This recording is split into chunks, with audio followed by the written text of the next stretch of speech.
क्या कह रहे हैं भाई? चाय बेचने वाला देश नहीं बेचेगा कभी, अच्छा, कभी देश नहीं बेचेगा, उसको अपने देश से लगाव होगा। लेकिन जो देश को खोखला कर दिए 70 सालों में, वो देश जरूर बेच देंगे। कह रहे कि भाई मोदी जी में वो काबिलियत नहीं है कि वो देश को संभाल सके। मोदी जी में वो काबिलियत दिखाई पड़ा कि आज सारे राजनेता, चाहे पक्ष हो या विपक्ष हो, सबको ये लगने लगा कि काम नहीं करेंगे तो जनता जूते मारेगी अगले से इलेक्शन में। क्या बात कर रहे हैं आप? बिल्कुल बदलाव दिखा जाए। इतना बदलाव हो गया है। अब भगवंत मान ने कहा कि कोई कांग्रेस से हमारा समझौता नहीं है। इधर बंगाल में ममता दीदी ने मना कर दिया, उधर उन्होंने मना कर दिया। जो विपक्षी नेता हैं कह रहे कि भाई देश को एक विदेश से पढ़ा लिखा नेता चाहिए, जैसे राहुल गांधी हैं। राहुल गांधी देश को बेच देगा, ये बेच देगा, ये आपको लिखित वो मिल रहा है। और ये इंडिया गठबंधन भी इसीलिए बना है कि देश में जितने घोटाले हो रहे हैं उन सारे घोटालों को छुपाया जा सके और आगे पूरे देश को बेचने की बढ़िया तैयारी। वो तो कह रहे कि मोदी जी तानाशाही कर रहे हैं, उनको हटाना पड़ेगा अगर देश बचाना है। अगर देश बचाना है तो उसे अयोध्या में झलक देखनी चाहिए, उसे प्रयाग में झलक देखनी चाहिए, उसे काशी में झलक देखनी चाहिए, उसे तमाम जगहों पर ऐसे ऐसे जगहों पर देखना चाहिए कि क्या डेवलप हो रहा है। 8 खरब रुपए जो है अयोध्या में खर्च हुआ है। तो ऐसे ऐसे काम जब हो रहे हैं, उसको ये नहीं दिखाई पड़ता होगा कि 9 साल में हमारी सेना, जहां इसके पहले मनमोहन सिंह के समय में 3 घंटे नहीं ठहर सकती थी, दुश्मनों के सामने खड़ी हो सकती थी, इतना रसद मसाला नहीं था, गोला बारूद नहीं थे। आज वो स्थिति है कि दुनिया इस भारत देश को जो है अपने लिए बुलावा मांग रही है कि आकर के हमारा शांत करवाओ। देखिए अंकल जी, आपको क्या लगता है जब से मोदी जी आए हैं इंडियन आर्मी कैसी है? देखिए, इंडियन आर्मी को हमेशा से हाथ पैर बांध करके गोली न चलाए, प्लास्टिक का गोली चलाए, पानी का गोली चलाए कहा जाता था। हाँ, सामने वाले आतंकवादी जो थे एकदम छुट्टे थे। इसमें हर व्यक्ति के सोच को बढ़ाया गया है। सेना भी अपनी सोचे, अपने हिसाब से करे, जैसे भी शांति लाना है लाइए, ये व्यवस्था दिया गया है इस सरकार में। यही होना चाहिए, यही आर्मी की ताकत को बढ़ावा मिला है। अरे इसमें कहाँ सोचने मैंने थी है कि नहीं मिला है। बढ़ावा का मनोबल हाई हुआ है, मनोबल को तोड़ा नहीं गया।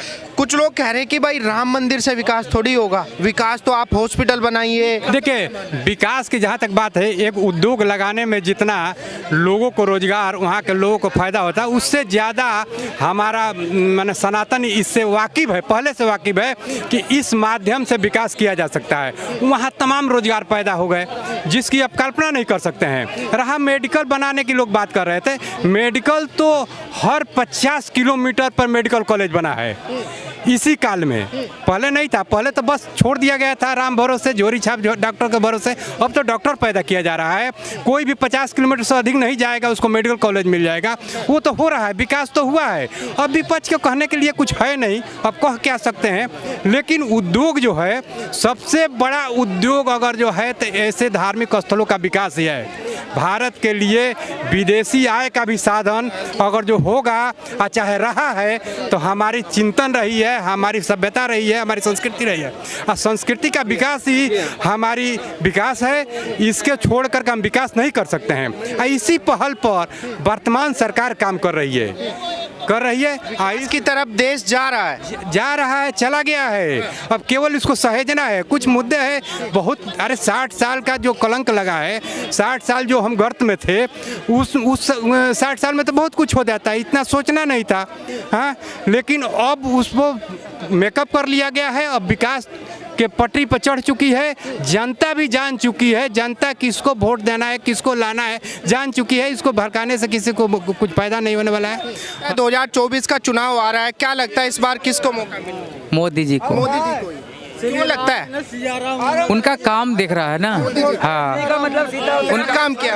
क्यों उन्होंने क्या काम नहीं किया? आप ये बताओ कि ये काम नहीं किया। सारे काम उन्हीं के राज्य में हुए, उन सारे काम जो हुए हैं ना उन्हीं के राज्य में हुए हैं। नहीं, जो लोग हैं, जो कांग्रेस के लोग हैं, कह रहे हैं कि भाई देश को सुई से लेके जहाज तक तो हमने दिया, एयरपोर्ट्स दिए, रेलवे ट्रैक्स दिए, सब कुछ दिया, फिर मोदी रेलवे एयरपोर्ट फिर वो है कहाँ, है कहाँ? अभी एक बात बताओ, अब हर बच्चे के मुंह जुबान पर ये है कि हाँ मोदी मोदी। कांग्रेस को तो, राहुल को तो कोई जानता ही नहीं, सबने क्यों पप्पू पप्पू नाम रख दिया बताओ? नहीं जानते हैं। नहीं हाँ। में दिया टिकट पे तो भारतीय रेल लिखा हुआ है, टिकट पे तो सारा कुछ भारतीय लिखा हुआ है। कहते हैं लाल किला बेच दिया, वो भी भारत गवर्नमेंट का वही टिकट दे रहे हैं। सारे हवाई जहाज में भी वही भारतीय, तो जिसको बेचा उसका नाम आना हो ना, वो जिसने खरीदा उसका नाम आना चाहिए। किसने खरीदा, किसने ये बताओ, किसने खरीदा, किसने खरीदने वाले का नाम भी तो होगा। चलो क्या कह रहे हैं? बीच पे देने पे बेचने। और दूसरी बात आरक्षण की बात हो रही थी, महिला आरक्षण की। मोदी जी सिंसियर है, मोदी जी कहते हैं सिंसियर है, कहते 33% आरक्षण देंगे। मोदी जी कहते तो कोई दे ना दे, मैं अपनी पार्टी के अंदर 33% महिला को आरक्षण देता हूँ। कह रहे हैं कि महिलाओं को आरक्षण नहीं देते, मोदी जी महिलाओं की बात नहीं करते। क्यों नहीं देते यार? ये तो सब अपनी अपनी वो महिलाएं किस में सफर कर रही, क्या नहीं कर रही महिलाएं, किस में क्या महिला के लिए? महिला की तो भाई साहब इतनी इज्जत कर दी मोदी जी ने, अब कहीं पे क्या क्यों नहीं बन सकती? अब एक बात, जब महिला को जब टिकट कोई लेगी जब तो देंगे मोदी, क्या अपनी मर्जी से देंगे? अपनी मर्जी से कोई महिला क्यों नहीं है महिला? एक बात बता, कोई महिला अगर कहेगी कि हमें यार एक बात बता, जब कोई महिला। अंकल जी क्या लगता है 2024 का जो चुनाव आ रहा है, आपको क्या लगता है कि मोदी जी ने देश के लिए कुछ काम किया है जो जनता तीसरी बार में चुने उनको, या किसी और को मौका मिलना चाहिए? इस समय तो हम लोग दिल्ली के राजीव चौक पर पालिका बाजार के सामने खड़े हैं। आप देहात में चल चलिए, हम देहात से आते हैं, देहात में चल चलिए, वहाँ का एक एक विकास देख करके आपको लगेगा कि तीसरी बार कार हमेशा उसी पार्टी की सरकार बने। अच्छा, विकास हुआ है। हाँ, वह आप गांव में चले जाइए, जहाँ बिजली देखने को नहीं मिलती थी, वहाँ 24 घंटा और 7 दिन। यही नहीं, इसके अलावा 2 फीस बिजली, किसानों के लिए अलग से बिजली। हाँ, हर गांव में रोड, हाँ, हर घर को शौचालय, हर घर को स्वच्छ जल पीने के लिए, जिसका परिणाम देखने में आ रहा है कि आज अस्वस्थ भी लोग बहुत कम हो रहे हैं। महिलाओं के लिए जो बड़ी समस्या थी सोच करने की, उसको भी मोदी जी अरे वो तो एकदम मैंने जड़ी का काम किया है, मैंने वो तो उसको तो हटाया नहीं जा सकता है। इसकी तो ना वो तो विकास का एक कड़ी है। ये लोग जो विपक्ष कर रहे हैं कि हुआ नहीं, वही कर रहे हैं। गाँव में चल करके देखिए कि विकास कैसे होता है, कैसे होता है, क्या होता है, वहाँ पर दिखाई पड़ रहा है। हर गाँव डेवलप है। लेकिन अंकल जी मैं ये जानना चाहता हूं, जैसे विपक्षी पार्टी के जो लोग हैं, गठबंधन के लोग हैं, कह रहे कि भाई मोदी जी तो एक चाय बेचने वाला बंदा है, उसे कहाँ पता विकास क्या होता है, सरकार कैसे चलाई जाती है। ना देखिए, ये तो बातें लोग सच कर रहे हैं, चाय बेचने वाला। लेकिन अब लोग समझ गए हैं कि जमाना उसी का है। ऐसा नहीं है कि हमारे परिवार से जो भी हो वो मुख्यमंत्री हो या प्रधानमंत्री हो। हाँ, अब वो जमाना देखने वाला नहीं है। जो योग्य होगा वो आएगा, जो योग्य होगा उसको सत्ता मिलेगी। हाँ, उसको सत्ता मिलेगी। अब जनता जान चुकी है और जनता पहचान चुकी है, अच्छी तरह से पहचान चुकी है। हाँ, बताइए, आप बताइए। 22 तारीख को उद्घाटन हुआ राम मंदिर का, ठीक है।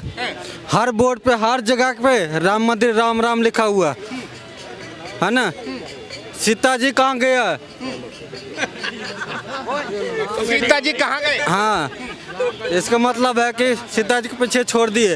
हर बोर्ड पे लिखा जय सिया राम, वही है। हर जगह पर बोर्ड पे लिखा श्री राम लिखा हुआ। श्री, अच्छा ये बताइए, श्री का मतलब क्या होता है? श्री का मतलब क्या? श्री के नाम पर अपना टाइटल लिखा जाता है। अरे टाइटल नहीं, श्री का मतलब ही देवी से होता है मेरे भाई। हमारा नाम लिखा है नरेश राम। श्रीमती किसको बोलते हैं? श्रीमती अपने माँ बाप के साथ लिखा है। भाई साहब क्या लगता है, आज देखो आप, दक्षिण से लेकर के उत्तर तक चारों तरफ जो है डंका बज रहा है।